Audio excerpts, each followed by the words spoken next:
కథ వినండికి స్వాగతం. మనం ఈరోజు ఎలుక సాయం అనే కథను విందాం. అనగనగా ఓ అడవి.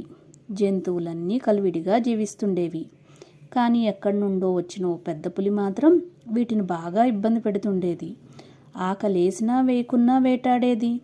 కొన్నిసార్లు వినోదం కోసం కూడా ఇతర జీవుల ప్రాణాలను తీస్తుండేది. ఎంతో హాయిగా జీవనం సాగిస్తున్న జంతువులకు పెద్ద పులి కంటి మీద కునుకు లేకుండా చేసేది. రోజు ఇదంతా గమనిస్తున్న ఓ ఎలుక ఎలాగైనా సరే పెద్ద పులికి బుద్ధి చెప్పాలనుకుంది. ఓ పెద్ద పులి, నువ్వు బలమైన జంతువని నీకు తల పొగరు. అన్ని జీవులు నిన్ను చూసి భయపడుతున్నాయని నువ్వు విర్రవీగుతున్నావు. నువ్వంటే నాకు అస్సలు భయం లేదు. దమ్ముంటే నన్ను పట్టుకో చూద్దాం అని ఎలుక సవాల్ విసిరింది. దీంతో పెద్ద పులికి విపరీతమైన కోపం వచ్చింది. నా పంజాకున్న గోరంత కూడా లేవు, నువ్వు నాకే సవాల్ విసురుతావా? నీ సంగతి చెప్తా చూడు అంటూ పెద్ద పులి ఎలుక వెంటపడింది. ఎలుక వేగంగా పరిగెత్తింది.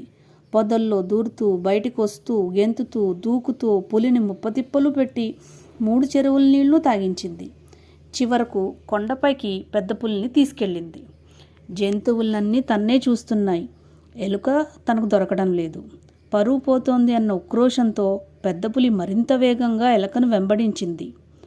కొండ అంచు వరకు వెళ్ళిన ఎలుక అకస్మాత్తుగా వెనక్కి మళ్ళింది. పెద్ద పులి మాత్రం లోయలో దూకి తన ప్రాణాలు కోల్పోయింది. మిగతా జంతువులన్నీ కేరింతలు కొడుతూ ఎలుకను మెచ్చుకున్నాయి. పెద్ద పులి బారి నుండి తమను కాపాడినందుకు ఎలుకకు కృతజ్ఞతలు చెప్పాయి. ఈ కథలోని నీతి ఏమిటంటే, ఉపాయంతో అపాయాన్ని తప్పించుకోవచ్చు. కథ సమాప్తం.